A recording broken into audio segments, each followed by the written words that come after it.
Ignition running. Liftoff. We have a liftoff. Why, hello there. I'm back. Sorry about Friday. Oh, boy. It was logistical nightmare. So, we got some news that is somewhat happening now that we need to get to. Sam Nunberg has been on with Jake Tapper on CNN, making all sorts of news here about his refusal to testify to the Mueller investigation. It was a bizarre interview. I mean, listen to this.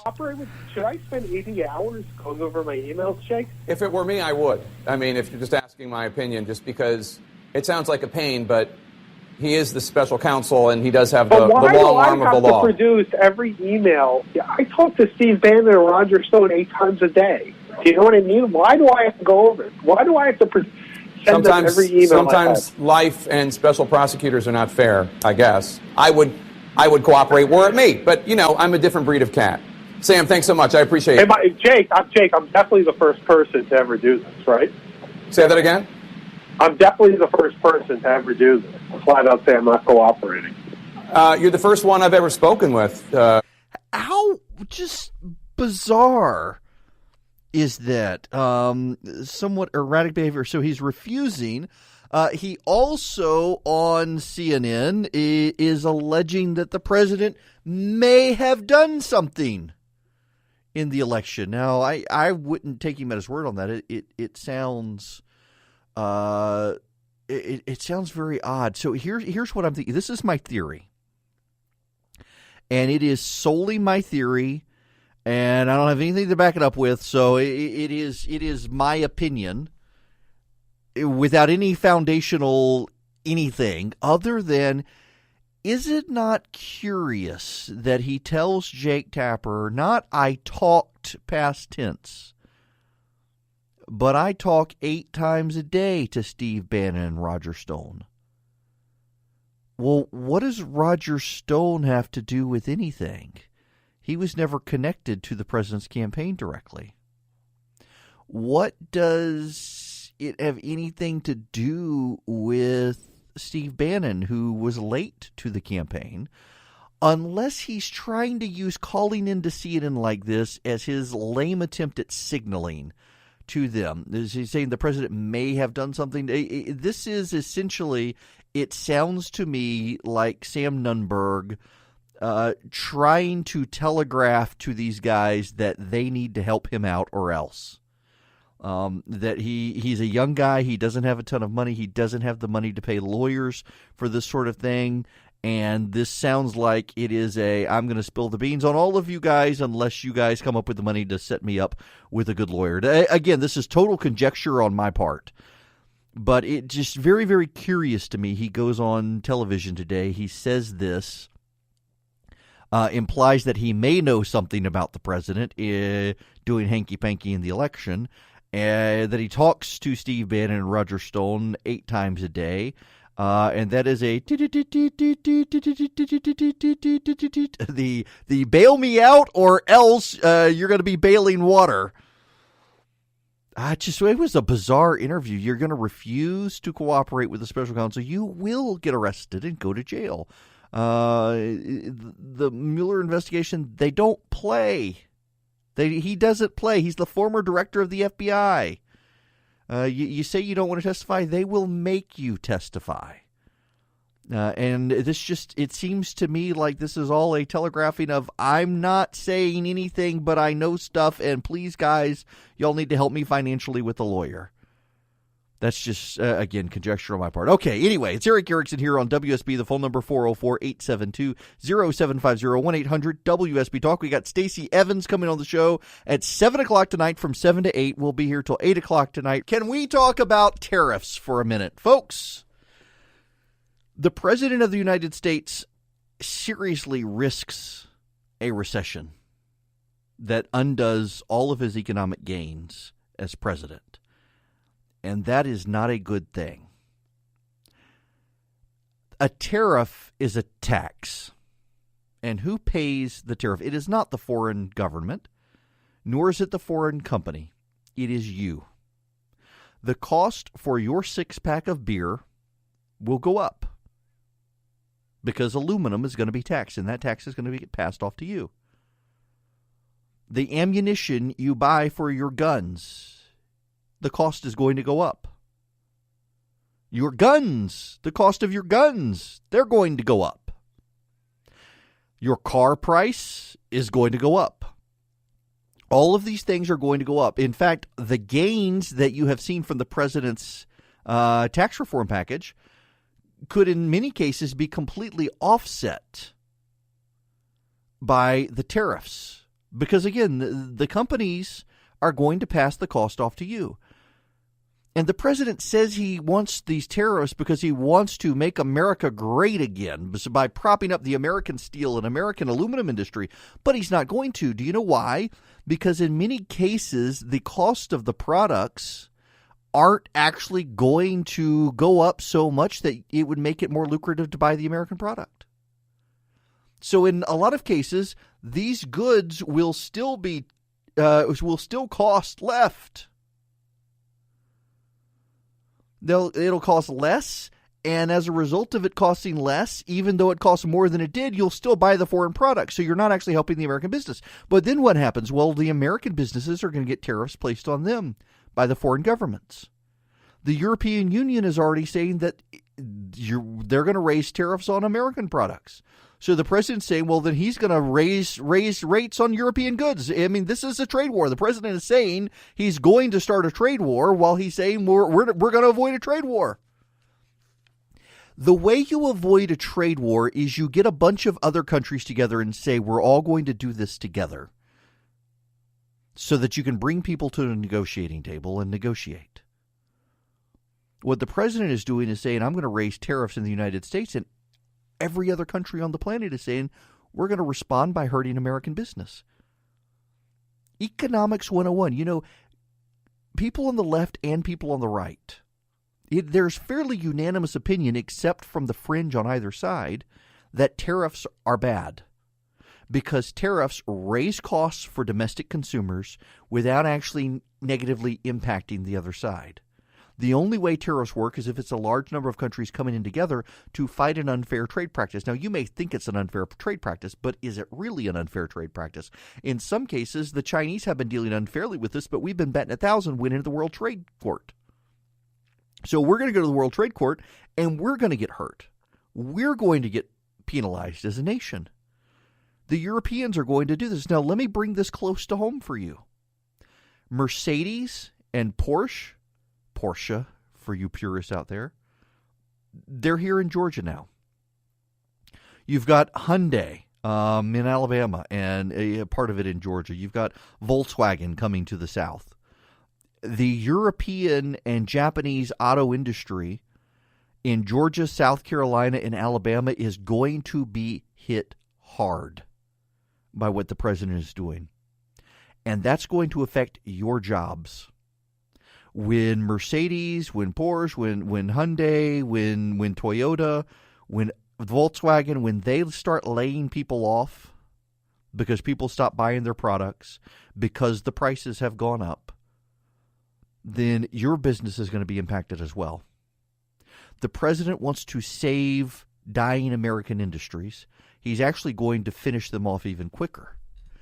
And by the way, while it sounds really good, and for many of you, I know it sounds good that you're going to fight back and you're going to fight tariffs, and the Japanese, the Chinese, they're dumping. I hear this a lot. This is what they accused the Japanese of the 1980s. They allowed it to explain away American inefficiencies and American rules with the Chrysler bankruptcy and whatnot. Instead of having to address the actual issues, they were able to just blame, say, oh, they're dumping, they're bad, they're doing these things when they weren't really. I mean, it's the nature of the world. The world changes, and free trade tends to help way more people than it hurts. And you're about to find that out here in this country as the president relies on the economic ideas from the 1940s and 50s that have been proven to be ill-founded and recessionary, and we're going to get a recession out of this. It is not wise for the president to impose tariffs. It will start a trade war, and when it's every country against us, those are going to be pretty stiff odds for us to beat. An official brief Profit Center timeout to thank a sponsor, Man Crates. I'm drinking a beer, and it is in my custom pint glass with my name on it, my beer glass. I've got 6 of them, and I got them from mancrates.com. It is the website to go for the impossible gift person, the guy who you want to get him something awesome, and you're just not sure. You got a birthday coming up, you want something, you want to recommend someone go there to get something for you. Mancrates.com really is awesome. They've got stuff if you're into grills, if you're into home cooking, brewing, distilling, if you're into sports, hunting, fishing, you name it. They've got a Man Crate for you. In fact, Man Crates has gifts for every type of guy, and it's shipped in a wooden crate. You can go to my Instagram page and see the video of mine when it came. They even ship it with a crowbar. You pry it open yourself. It's really cool packaging. Hundreds of gift options, so finding the perfect Man Crate, it's really simple. You go to mancrates.com/Erick, ERICK. You find the unique gift like the adventurous knife-making kit for the hands-on guy or the whiskey appreciation crate. They've got thousands of 5-star reviews. Every Man Crate comes with a 100% satisfaction guarantee. I love my beer glasses. They even, when they shipped them to me, they shipped beer nuts and peanuts, you name it. Got great little gifts. Had bar snacks for my friends when they came over. So tell your wife, your girlfriend, your mom, whoever you want a gift from them, or you want to get a gift for someone. Go to Man Crates. You'll get 5% off at mancrates.com/Erick. Limited time offer, 5% off right now at mancrates.com/Erick. That's Man Crates, mancrates.com/Erick. Thank you to Man Crates for sponsoring the show.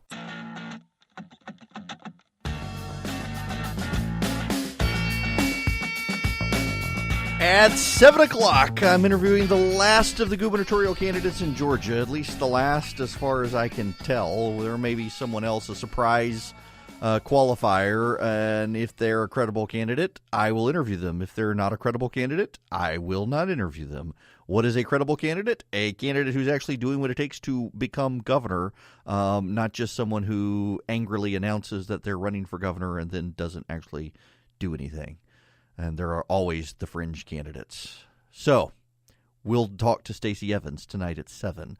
The last of the I've interviewed now all the Republicans and all the Democrats. Now, we're going to move on to other stuff, including, listen, this is perfect because this is a short segment, so I can say everything that needs to be said about the Academy Awards last night, which there isn't a whole lot. It was boring. Jimmy Kimmel is ridiculous. He is so convinced that he has to go far left in order to beat Stephen Colbert and Jimmy Fallon, that he's done it. It is hilarious, all the Me Too stuff last night. So you had Ashley Judd and Selma Hayek and the other lady on stage last night to talk about Me Too. And it was not about sexual harassment. It was not about men abusing their position. Harvey Weinstein was never mentioned. It's like they completely revised what this whole controversy is about to now intersectionality, which I have a hard time explaining what it is. It's basically transgenderism on steroids nonsense with the gay rights agenda, the transgenderism, feminism, all that, and it's a bunch of hooey postmodern nonsense where everybody has my truth instead of the truth, and that's part of the problem, is it not?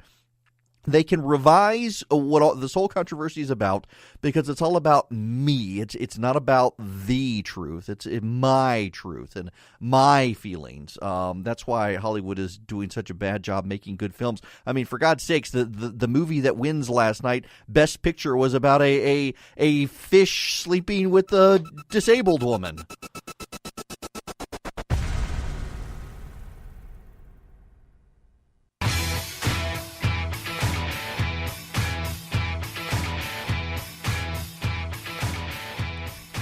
It is 39 after the hour. I am Erick Erickson. This is WSB, and the phone number is 404-872-0750, 1-800-WSB Talk. There is some new data out there about turnout models for November and what it may mean for the Republicans' hold on Congress. I'll get to it when we come back. I want to spend a little more time here, though, on what Sam Nunberg did on CNN with Jake Tapper. Listen, he was people kind of forget about Sam Nunberg. First of all, back in 2015, when I first invited Trump to the Red State gathering that was held here in Atlanta, Nunberg was the guy who reached out, and I really didn't take Trump seriously as a candidate at all at the time, because he had reached out in July, right when Trump was announcing he was running. And actually, I take it back. He reached out before July 15th, before it said Trump was going to announce.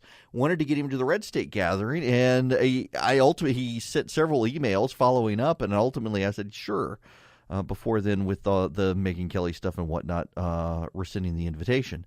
But he was the low man on the totem pole after Corey Lewandowski got there. He actually is the guy who convinced Trump to bring Corey Lewandowski onto the campaign.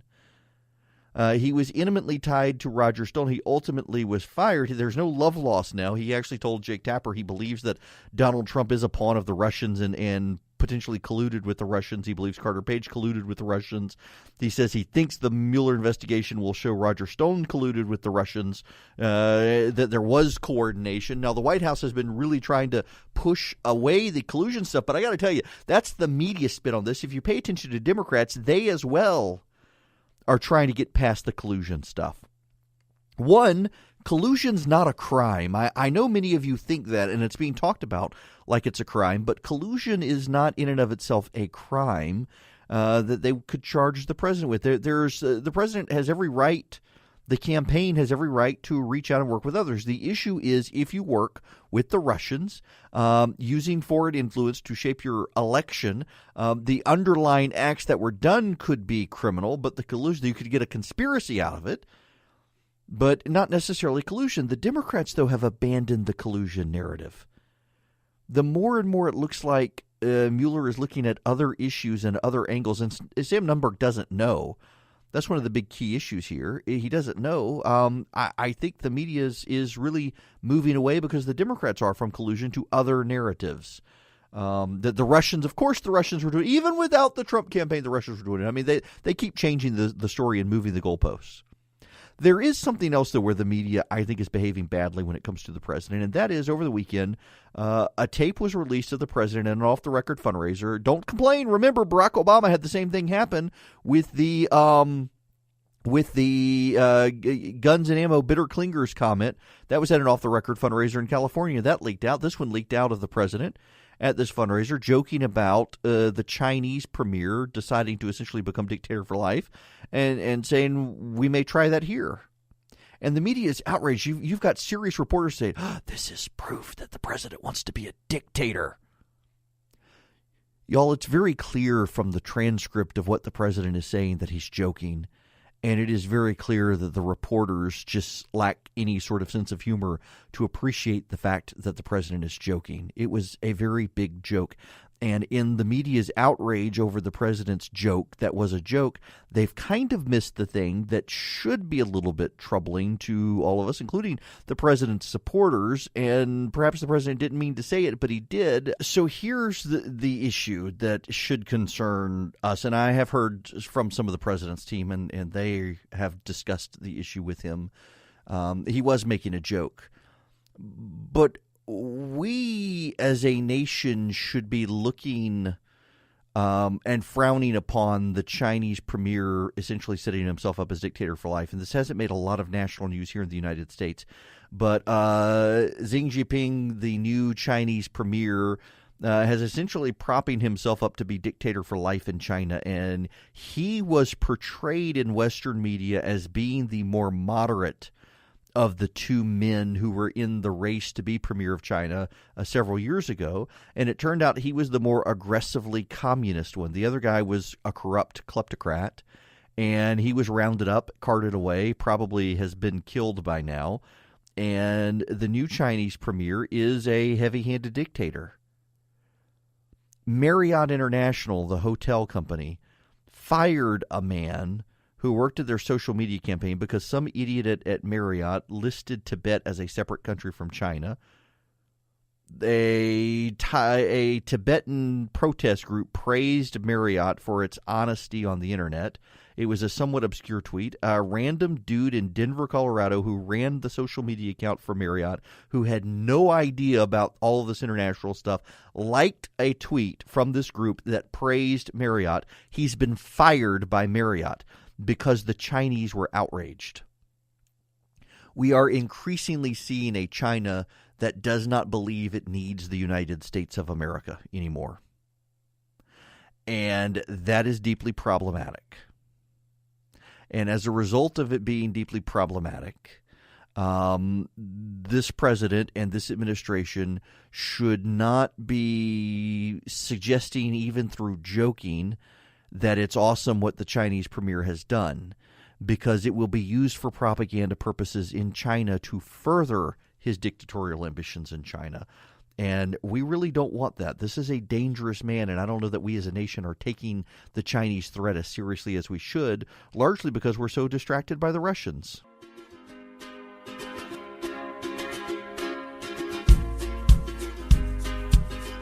I would like to, since they're local, there are a lot of stories today about the news ratings. I'm actually on a bit of a tweet storm on this and want to talk about it. But there is Republicans are kind of laughing. They're ridiculing Jim Acosta. He hasn't gotten questions at the White House. I wouldn't take questions from Acosta. I wish he would go about it differently. I think that he looks way more partisan than he should in some of the questions he's been asking of late. I think he's a great reporter, by the way. I know Jim Acosta and think the world of him, but I think the performance art in the White House press briefing is unbecoming of him personally and of CNN. Let me just say this, though, that I realize that CNN is in third place, and it was in third place when I was there for 3 years. And when Zucker was hired, the big thing was, they're going to be number one again. They're going to come out on top, and they haven't. And the reason they haven't primarily is because, well, you got Republicans watch Fox, and Democrats watch MSNBC, and people without a party watch CNN. And there are less people without a party than there are D's or R's. CNN, I think it does tilt to the left to a degree, although I do think they do a better job than, for example, MSNBC of compensating for biases. That said, CNN does have something that Fox and MSNBC don't have, and that is influence. They have a global brand that is recognized in countries around the world you've never heard of and can't find on a map. Is second to none outside the BBC, perhaps, in that. And both parties leaked to CNN. So it used to be that the New York Times could set the nation's news agenda. People used to say whatever's on the front page of the New York Times is the agenda for the day. It's the news agenda, and really now it's whoever calls into Jake Tapper's show at night. I mean, I've got the TV on right now, and you've got Fox, you got MSNBC, you got CNN, you got the Weather Channel, all in boxes up there, and everybody's been talking about the Sam Nunberg story that happened on CNN. And why does this thing happen on a network like CNN? Well, because they're still considered, by and large, the honest brokers, where Fox is the party of the or the network of the Republicans, and MSNBC the network of the Democrats. I think personally, CNN made a strategic mistake moving all their executives to New York. I think they could say, honestly, we're not the New York network. We're outside the bubble, and they should go back to that.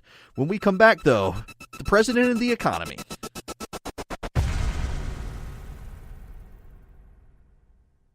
Welcome back. It is 9 after the hour. I am Erick Erickson. This is WSB. The phone number 404-872-0750, 1-800-WSB-TALK. I will be interviewing Stacey Evans at the top of the hour. Yep, you got me for 3 hours tonight. So stick around. She was the last candidate running for governor that it looks like I will be interviewing, because it doesn't look like there will be any more candidates qualifying who meet the parameters. We did set parameters because, there are always those fly-by-night candidates who run for everything, put themselves on the ballot, but then, they don't even raise any money. So we did put as our criteria money limits and whatnot to interview them. So if you want to go raise $500,000 running for governor, then maybe I'll interview you, but otherwise don't hold your breath. Now, I want to shift gears from the substance of the president's policies on tariffs and whatnot into some practical considerations. Having spent a few days in California, my goodness, the left in California is really mobilized against the president of the United States. But it doesn't matter. And it doesn't matter in large part because where the left is most energized, they happen to tend to be already sizably Democratic seats. What is going on in the rest of the country, though? Here's the thing.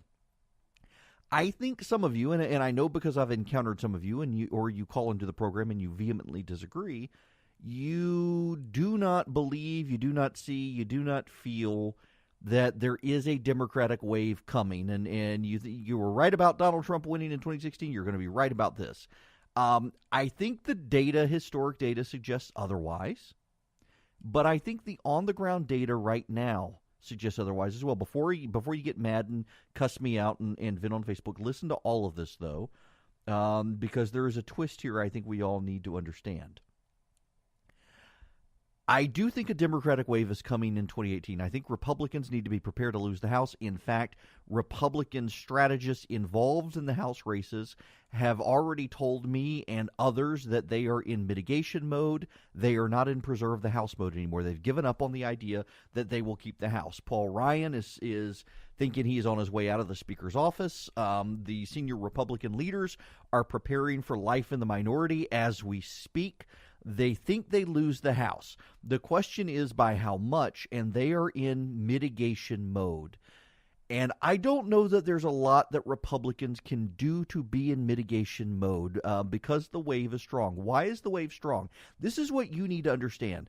In Republican districts, in R+5 districts, that meaning Republicans have a 5% ballot advantage on the ballot. The Republican base, by and large, is supportive of the president, but not of Republicans in general.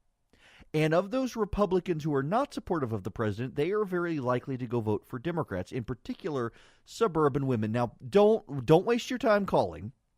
When I say things like that, suburban Republican women are down on the president, willing to vote Democrat. Inevitably, we're flooded with phone calls from angry Republican women saying, no, they're not. I'm a Republican woman, and I'm not turned off on the president. I'm going to go vote for him.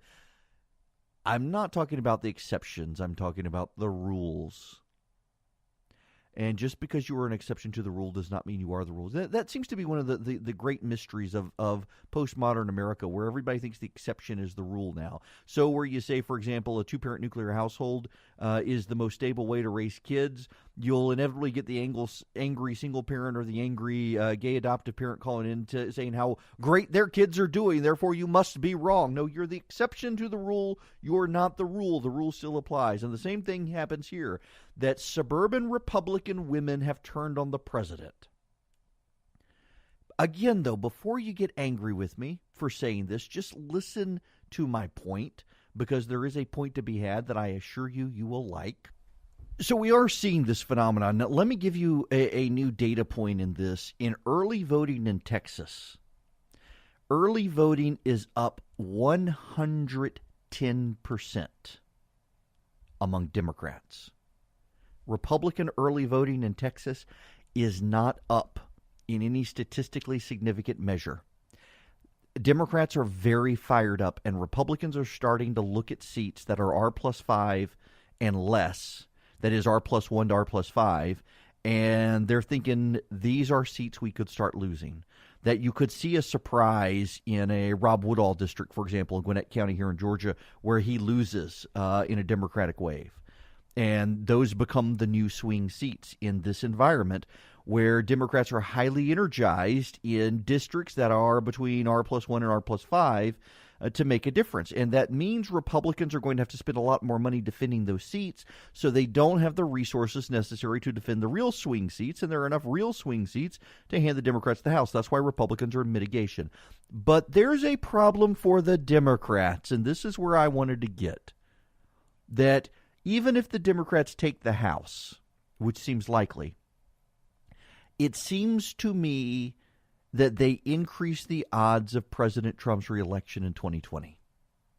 That, in fact, I think, if the Republicans were to somehow miraculously keep the House, it would not give the president an advantage that he would have in 2020 by having the Democrats control the House of Representatives. You see, the Democrats are beginning to eat their own over very liberal social policy. They are coming after Democrats who are not down with the gun control agenda. They are coming out against Democrats who are not down with the transgender agenda. They are coming out with Democrats who have pro-business sympathies, who are not dyed-in-the-wool socialists. We're seeing this in California, where I've been the last couple of days, where you have longtime Democrats like Dianne Feinstein suddenly fighting for her life against a Democratic Party that has always had her back and no longer does because she is perceived as not being liberal enough. I mean, we're talking Dianne Feinstein here. A liberal's liberal, the original gun control advocate in the United States Senate, the woman who led the fight for the assault weapons ban. Because she does not want to ban all guns, she is now someone who must be purged from the party. Because she wants tax simplification, she must be purged from the party. Because she wants a lower corporate tax rate, she must be purged from the party. She is not a dyed-in-the-wool super leftist. She's leftist. She's reliably leftist. She has regularly opposed Donald Trump's agenda and regularly opposed his appointees. But because there are some commonsensical things Dianne Feinstein and other Democrats in the United States House and Senate support, like common sense business policies in this country, they are not left enough. And because they are not left enough, they will be left behind by the Democratic Party, which is convinced, because they are so socially isolated in their coastal bubbles, that the whole country agrees with them when the country doesn't. And in taking power in the Democratic Party, they risk for themselves the reelection of Donald Trump, as the entire country looks at these people and says, oh my God, the Democrats really are the wackadoo anti-American leftists we always thought they were. And the public will race into the embrace of Donald Trump. So a personal note here. I feel like I've caught up on all the big news. A personal note here. And I mentioned it a little bit at the end of December, but it's now been made official by press release that was released in January and only made its way through the bureaucracy to be actually publicly fully released last week. I will be here through 2020, through the 2020 presidential elections. I have signed a long-term contract with this here radio station to continue to get you home in the evenings or wherever else they may put me on radio long term, but I will be with Cox. I would not want to work at any other radio company in the nation. Many of them are on hard times right now through a bunch of decisions, many of them poor decisions they made. I do think that the Cox Media Group has the best set of radio, TV, and newspapers in the country, so I'm delighted to be able to work here, proud to work here. Very much like this company, and very fortunate to have found my way here purely by accident with no prior real radio experience. So, yeah, it was in the trades at the end of last week, and appreciate all of your support and listenership and kind words, and ready for more exciting times here in the run-up to 2018 and 2020 in the election. Now, when we come back, I want to pivot to something we occasionally talk about on this program. It is not political, except in some ways it has become political. It is personal, but it's public. It is just, it's worth exploring, because I know many of you, I encounter you, and you're demographically, many of you, you're 30s, 40s, you got kids, they're in school, you're grappling with things, and the deteriorating culture in schools around here, and it just, my wife and I have been struggling with this for a while with our kids, and we made some decisions, and I have learned over the years that in talking about these things, they sometimes prove useful for you guys as well. So we'll explore. Yes, I'm leaving it intentionally vague. It's not so much a tease as I don't want to say something and start idle gossip that gets misrepresented or distorted or soundbited when I don't intend it to. So you'll have to stick around and listen when we come back. And then again, at the top of the hour, Stacey Evans, Democrat running for governor, had a fascinating conversation with Stacey Abrams, the other Democrat. So the two Staceys running for the Democratic nomination here in Georgia, I will talk to her at the top of the hour. And in the meantime, come back and listen to what I'm going to say, that I'm not going to tell you what I'm going to say, because I don't want to take it out of context. Okay, so let's talk real life and not political news for a little while. We've talked to the kids, and we've been in a real struggle, I think, with schooling and where to send our kids to school, and we decided to move them to a different school, and we love our school, and that's why I didn't want to tease it, because I don't want anybody to hear me and think that I'm saying anything bad about our present school. It's just it's not for us. We've decided after 6 years of our oldest being there, 3 years of our youngest, we need to move somewhere I think that is more culturally in sync with us. And what's so interesting about it is that in dealing with some of the issues we've been dealing with in cultural stuff, and I guess I should lay out the cultural stuff. We send our kids to a private Christian school, and my belief is that the outside culture is shaping the culture that our kids are in more than the faith element is, and we want our kids to be somewhere that is a little more sheltered from the outside culture. And we've got some friends who disagree with us, who think we're putting our kids in a bad spot. But, I had this discussion with some friends of mine earlier, and I disagree with the parents who say they want their kids to be salt and light in the world, because they're still kids. They're still shapeable. They're still formable. And they're still as much subject to outside pressures as other kids are.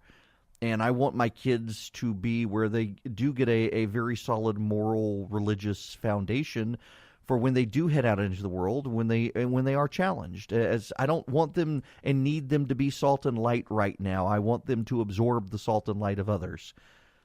And we love our school. We love the teachers, but it just culturally, I think we're ready to move somewhere where our kids stay kids a little longer.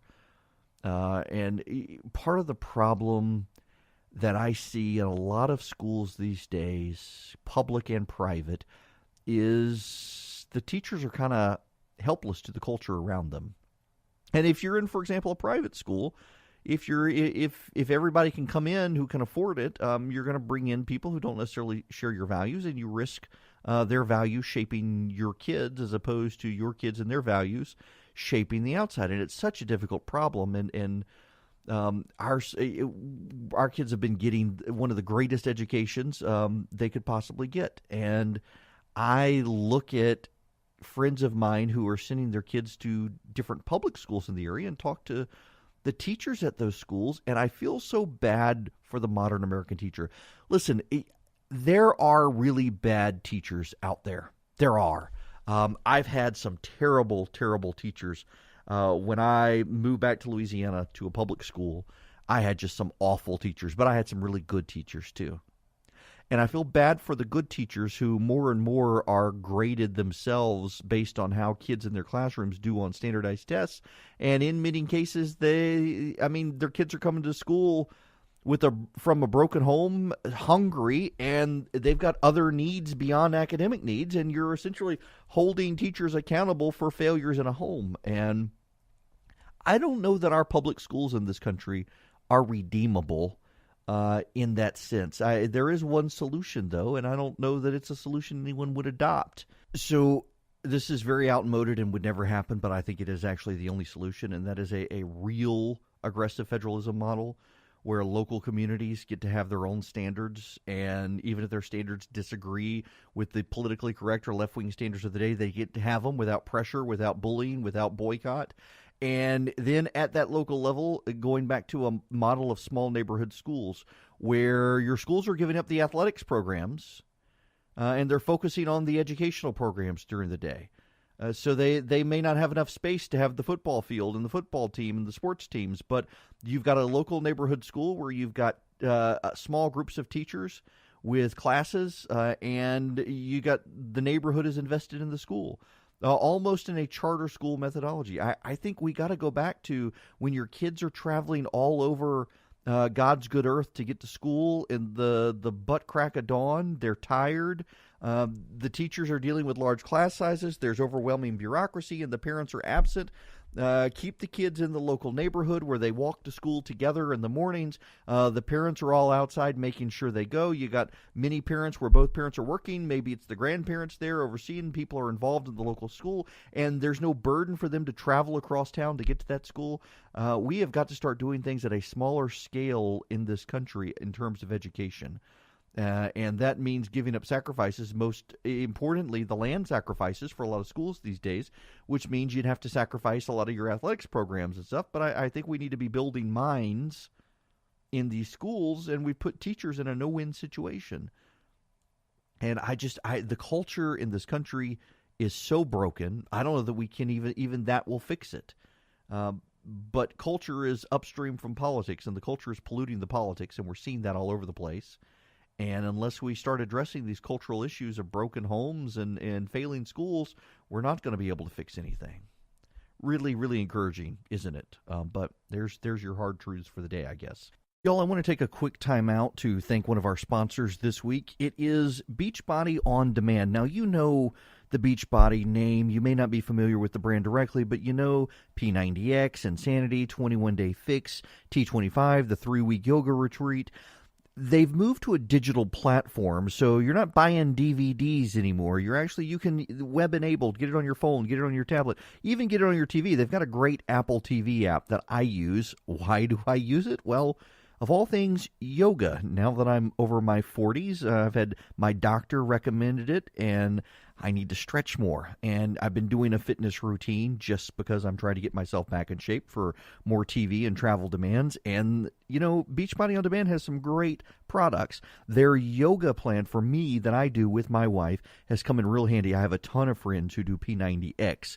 Beachbody On Demand, it's really convenient. You can get it on your computer, your TV, your tablet, your smartphone, any web-enabled device. You don't have to go to the gym or schedule a class. Everything is right there. You can even do it in your hotel room, which I do it in my hotel room. It's also very affordable. You can try their great program, all 600 workouts and nutritional information for free, plus your annual subscription is cheaper than a gym membership. Here's what you do to give it a try, and I do recommend just give it a try. See what they offer. Right now, you get a free trial membership when you text Erick, E-R-I-C-K, to 303030. That's right, Erick, E-R-I-C-K, to 303030. You get full access to the entire platform for free. All the workouts, nutrition information for free. All you got to do is text Erick, E-R-I-C-K, to 303030. Thanks to Beachbody On Demand for sponsoring the show.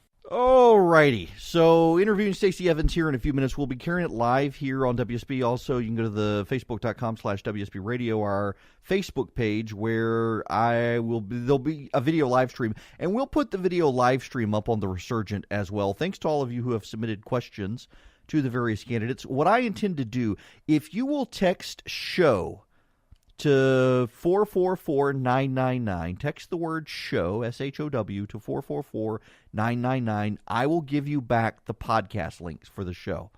I intend to recirculate out all of the gubernatorial interviews, the 5 Republicans, the 2 Democrats, so that you can hear them for yourself. We will spit them back out. And I want you to be able to digest the interviews. And again, I know some people have said they should have been more combative. I wanted more probative. I wanted them to have the chance to introduce themselves without me pushing hard. Just you can get a feel for who they are. And I'm largely asking non-confrontational questions. And when you hear them dodging non-confrontational questions, you could make up your mind there on how you think about them. But I think it's important for us to let these candidates explain for themselves who they are. Before we start asking them the very hard questions. Just get a feel for their vision before you start really pushing back. So Stacey Evans here in just a few minutes on WSB, and thanks again to the station for essentially letting me have this extended time to do these interviews with these candidates. But if you text SHOW to 444999 and sign up for the podcast, we're going to recirculate all of the interviews. Brian Kemp, Hunter Hill, Michael Williams, Clay Tippins, Casey Cagle, Stacey Evans, and Stacey Abrams. Am I missing anybody? Hunter, Casey, Clay Tippins. Yeah, I got them all. Unless other people qualify. And then I'm happy to interview them as well if they qualify and they're proven the real candidates through the money they're raising, the organization they're building. I'll interview them. I'm just not going to interview all the fringy people who put their name on the ballot and claim they're running when they actually aren't. Now, that being said, I'm going to step away here. We'll take a quick commercial timeout, and I will come back with Stacey Evans.